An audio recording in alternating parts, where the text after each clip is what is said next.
Marcus held up a hand, cutting him off. "This goes deeper than just protocols, James," he said. "It's about perception. Do you think that guard would have approached me the same way if I didn't look like I do?" James didn't answer, but his silence spoke volumes. Marcus sighed, rubbing the bridge of his nose. It wasn't the first time he dealt with something like this, but that didn't make it any less frustrating. He worked hard to get where he was, harder than most, and moments like this were a stark reminder of how far society still had to go. Marcus sank into one of the chairs, his mind drifting back to how it had all started. He hadn't always been a man of wealth and influence. He'd grown up in a modest neighborhood, where dreams often felt like distant stars, beautiful, but out of reach. His parents had instilled in him a strong work ethic, but money was always tight, and opportunities were scarce. Football had been his escape, his passion. As a kid, he spent countless hours playing in the local park, imagining himself as one of the greats. He wasn't the biggest or the fastest, but he had a heart, and that had carried him further than anyone had expected. He'd earned a college scholarship, played the collegiate level, and even had a brief stint in the pros. But injuries had cut his career short, forcing him to pivot. It was then that Marcus had discovered his knack for business. He started small, investing in local ventures and learning the ropes of the corporate world. Over the years, he built an empire, acquiring businesses and making smart deals that others had overlooked. When the opportunity to buy the team came along, it felt like fate, a chance to combine his love for football with his business acumen. But ownership wasn't just about money or power. For Marcus, it was about representation. He knew he was breaking barriers, becoming one of the few black owners in professional sports. It was a responsibility he didn't take lightly. He wanted to pave the way for others, to show that success didn't have to look a certain way. And yet, moments like tonight reminded him of the challenges that came with that role. James cleared his throat, pulling Marcus out of his thoughts. "Sir, I really am sorry," he said. "I'll make sure this doesn't happen again." Marcus looked at him, his expression softening slightly. "I know you will, James," he said. "But this isn't just about me. It's about what this team represents, what this organization stands for. We need to do better." James nodded earnestly. "We will," he promised. "I'll schedule a meeting with the staff first thing tomorrow, and I'll personally apologize to you and make sure the guard does too." Marcus waved a hand dismissively. "It's not about an apology," he said. "It's about changing the culture. People need to understand that this team is about inclusion, about breaking down barriers, not reinforcing them."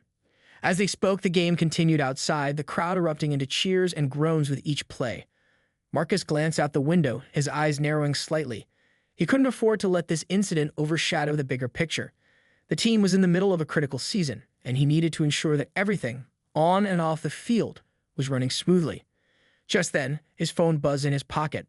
Pulling it out, he saw a flurry of notifications. Clips of the incident were already circulating on social media, accompanied by hashtags like #StadiumIncident and #KnowYourOwner. Marcus sighed, his jaw tightening. The story was out, and there was no reeling it back in. He tapped on one of the videos, watching as the confrontation played out from various angles. The comments were a mix of outrage and disbelief, with people debating everything from the guard's actions to Marcus's composure. It was a reminder of how quickly things could spiral in the digital age. "James," Marcus said, his tone serious. "We're going to need a statement." James nodded, already pulling out his phone. "I'll coordinate with PR," he said. "We'll address it immediately." Marcus leaned back in his chair, his mind racing.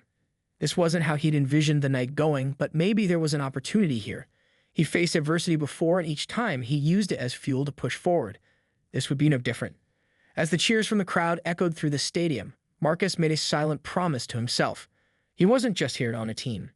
He was here to change the game, and no misunderstanding or security guard was going to stop him. The guard hesitated, his confidence faltering for the first time. "He doesn't have a badge or anything. I assumed." "You assumed wrong," James snapped, cutting him off. "This is Marcus Hayes. He's the owner of this team." The words hung in the air like a bombshell, leaving everyone momentarily stunned. The guard's face drained of color, and the crowd erupted into a mix of gasps and murmurs. Marcus didn't say a word, his eyes locked on the guard, whose bravado had crumbled into visible regret. But before anyone could say more, a loud cheer erupted from the field. One of the players had scored a touchdown, momentarily diverting the crowd's attention. The roar of the fans filled the stadium, but for Marcus, the moment wasn't over. He turned back to the guard, his expression unreadable. "I think we need to have a conversation," he said quietly, his voice cutting through the noise like a knife. And just like that, the game wasn't the only thing holding everyone's attention. The roar of the crowd faded into the background as Marcus Hayes stood there, his presence commanding even in silence. The security guard's face remained a mixture of embarrassment and unease, and the moment felt heavy, like the calm before a storm. James, the team manager, shifted uncomfortably, glancing between Marcus and the now flustered guard. The guard, seemingly at a loss for words, stammered, "I didn't know, sir. I was just following protocol." Marcus tilted his head slightly, his expression neutral, but his eyes sharp. "Protocol?" he asked, his tone calm yet pointed. "And what exactly does your protocol say about making assumptions?" The guard opened his mouth to reply, but nothing came out. The crowd around them hadn't dispersed. If anything, more people had gathered. Phones were still recording, capturing every word, every glance. This wasn't just an interaction anymore, it was quickly becoming a spectacle. James cleared his throat, stepping closer to Marcus. "Sir, perhaps we should move to the lounge," he suggested, clearly trying to defuse the situation. "We can sort this out privately." Marcus didn't respond immediately. His eyes remained on the guard, who now looked as though he wanted to sink into the turf and disappear. Finally, Marcus gave a small nod. "All right," he said simply. Then, with a final glance at the guard, he added, "We'll talk later." The words hummed in the air like a promise or a warning. Without another word, Marcus turned and walked toward the private entrance, James hurrying to keep up. The murmurs of the crowd followed them, but Marcus didn't look back. His steps were measured, deliberate, his mind already racing. As they entered the lounge, the noise of the stadium became a dull hum, muted by the thick walls. The room was sleek and modern, with plush seating and large windows offering a perfect view of the game. But Marcus wasn't focused on the decor or even the ongoing match. He turned to James, who was fidgeting nervously. "This isn't the first time something like this has happened, is it?" Marcus asked, his voice low but firm. James hesitated, his hands clasped in front of him. "No, sir," he admitted. "It's not. We've had a few incidents with the security team recently. Misunderstandings, mostly." "Misunderstandings?" Marcus repeated, his eyebrow arching. "James, I was almost escorted out of my own stadium." "That's not a misunderstanding. That's a problem." James nodded quickly, his face flushed. "I understand, sir. I'll handle it. I'll talk to the head of security, review the protocols." It was a crisp autumn evening, and the stadium buzzed with excitement as the crowd roared for their favorite teams. Under the floodlights, the field gleamed, a perfect stage for the drama about to unfold. Among the sea of fans, clad in jerseys and face paint, a man stood out, not because of his appearance, but because of what was about to happen to him. Marcus Hayes had always been the kind of man who commanded attention without trying. He carried himself with quiet confidence, the kind that came from years of hard work and perseverance. Tonight, though, he wasn't here to draw attention. Dressed in a sleek black suit, he stood near the sidelines, observing the game with a discerning eye. To anyone watching, he could have been anyone, a coach, a scout, maybe even a corporate sponsor. But Marcus wasn't any of those things. He was the owner. The game was in full swing, players charging across the field with determination. The energy was electric, but for Marcus, it was more than just a game. This team, this field, and this moment represented a lifetime of dreams coming to fruition. He'd grown up loving football, spending countless Sundays watching games on a battered old TV in his grandmother's living room.